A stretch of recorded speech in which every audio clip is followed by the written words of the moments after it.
ব্যাপারটা হচ্ছে আপনার বিরুদ্ধে কিন্তু সাধারণ মানুষ বহু অভিযোগ করছে আপনার বিরুদ্ধে, আর কারোর বিরুদ্ধে কেন এটা হচ্ছে জানি না কি কারণে করছে, কারণ আমরা আজকে ধরুন আপনি কোনো ইন্টেনশনাল কোনো দর্শনে বিশ্বাস মানে যেটা হয়রানি করা হচ্ছে মানুষকে, সেটা তো বলতে পারবো না, কিন্তু আমি যতটা সম্ভব ধরুন আজকে যদি 8 জন এসে থাকে 6 জনের কেস চলে ফরওয়ার্ড করেছে, দুটো হয়তো কেস ফরওয়ার্ড হয়নি বিভিন্ন কারণে। বেশিরভাগ আমরা চেষ্টা করি। আপনি যেটা দেখছি যে এফিডেভিট মানছেন না, এফিডেভিট মানিনি, এরকম রেকর্ড আমার কাছে আছে। এফিডেভিট হয়তো কুমার আছে মাঝে একই ব্যক্তি, কুমারটা হয়তো একটাই নেই তার জন্য এফিডেভিট দিয়েছে, তাতেও আপনি মানছেন না। দেশটা ভাগ যারা ওপার থেকে আসছে তারা চায় না। মুসলিম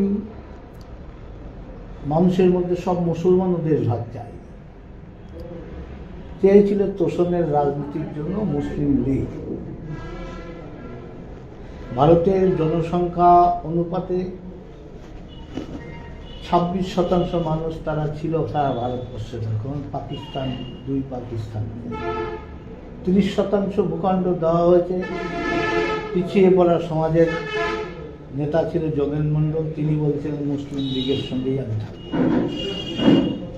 আইনমন্ত্রী হয়েছিলেন, পদত্যাগ করার সময় পাননি, ওখানকার পাকিস্তানের পুলিশ মিলিটারি কেউ রক্ষা করেনি, কলকাতায় এসে পদত্যাগ করেছে।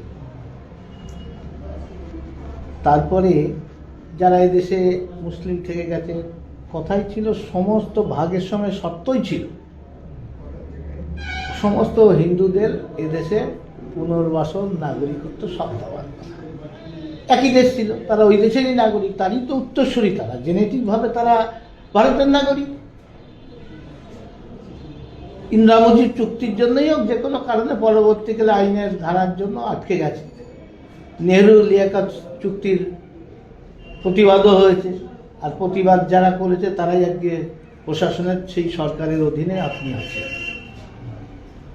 আপনার কাজ নাগরিকত্ব দেওয়া, হেল্প করা, কিন্তু আপনার বিরুদ্ধে আমি বেসিক্যালি বলছি বহু রিপোর্ট প্রত্যেক অনেক আছে। এটা কেন হচ্ছে? আপনি যদি মনে করেন যে আপনি পাওয়ারে আছেন, যে আমি এই লোককে হয়রানি করবো, এটা ঠিক না। না, দেখুন আপনাকে বলছি, আমার পাওয়ার আছে, আমি আপনাকে একটু হ্যারাস করবো, এটা তো ঠিক নয়, মানুষের কাজ নয়। আপনার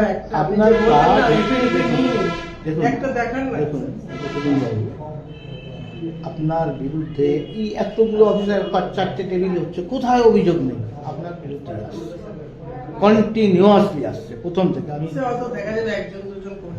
না, এটা এই 1-2 না, অনেকে করছে। আমার কাছে বহুবার সব বলেছে, একটা মানুষ অফিসার মানুষ, তাকে আমি কি বিজয় কৃষ্ণ ফোন করি, এটা করবেন না। আপনি দেখুন, যেটা দেওয়া যাবে না সেটা আটকাবে।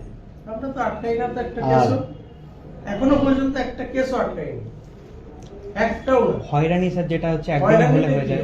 আমি বলে দিয়েছি এই কেসটা হয়রানি একটা বলবে তো আমাকে, আমি বলে দেবো 14 আগের কাগজ হিসেবে যেটা আপলোড করেছে, তার বাইরে তো তার কোনো অধিকার নেই এখানে আনার বা আপনার দেখার। আমি দিতেই পারি, যেটা আমার শুনুন ভাই, হ্যাঁ আপনি চেয়েছেন অন্য কাগজ আছে, হ্যাঁ যদি দেখি এই কাগজটা, ধরো আমি বলছি আধার কার্ড আপলোড করেছে 15, আমি 5টার মধ্যে যেন এটা 14 না, ওটা 14 আগেই ছিল।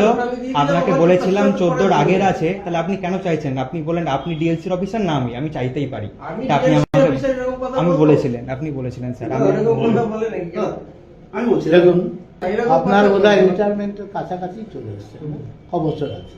আমার 1 বছর আছে। 1 বছর আছে। তো আপনি কাজটা ঠিক করে করুন, কোনো অভিযোগ যেন না শুনুন। যেটা দেওয়া যাবে না আইনত, না আমরা দেওয়া যাবে না এরকম বলতেও পারবো না, কারণ তারা অ্যাপ্লাই করেছে। আমরা ভাবতাম যেমন আমার কাছে রিপোর্ট এসেছিল, আপনি স্পেসিফিক রিপোর্ট চাইছেন, তো স্পেসিফিক রিপোর্ট একটা দিচ্ছি। আপনি একজনকে কি করেছেন, যে তার পক্ষে সাক্ষী দিয়েছে, সে ওপার বাংলারই লোক, কিন্তু এখানকার সিটিজেন। সে একজন সিটিজেন হলে তাকে আরেকজন শনাক্ত করতে পারেন, তাকে আপনি লিখিয়ে নিয়েছেন যে তিনি বাংলাদেশি, অর্থাৎ তার কাছে নিয়েছে এরকম রেকর্ড সব আছে। আপনার বিরুদ্ধে আমার কাছে গিয়ে কেঁদে কয়েকজন বলছে উনি আমাকে জোর করে লিখিয়ে নিয়েছেন যে যার কাছে সাক্ষী নেছে বাংলাদেশ। না, এ লেখাই নেই, এটা একদম false allegation। আপনি সত্যি কথা বলছেন সব নাকি? আমি একটা দেখান আমাকে, আমি কাউকে লেখাই না কিছু। আপনি Correction আপনি ছাড়া আমি আপনি দেখাই। পাওয়ার দেখাচ্ছেন, পাওয়ারটা দেখবেন। না স্যার, আমি কাউকে লেখাই না, আমি আপনাকে বলছি তো, কাউকে আমি লেখাই না, আমি কিচ্ছু লেখাই না কাউকে। আমি শুধু যাদের কারেকশন করতে হয়, ওদেরকে ওই এক লিখে দিই। মুর্শিদাবাদে এক ভদ্রলোক ওই আর যারা দেশভাগ করেছে সেই দলের লোক, কয়েকদিনের মধ্যে ব্যবস্থা নিয়ে নিয়েছিলাম। তো উনি দেখছি উনি ওপার বোধহয় অরিজিন ওপার বাংলার। হ্যাঁ? এরকম রেগে যেও না, আমরা- না রেগে যাবেন না, কি আপনি কি আমি কাউকে- রেগে যাবেন না, আপনি এরকম হয়রানি করবেন না।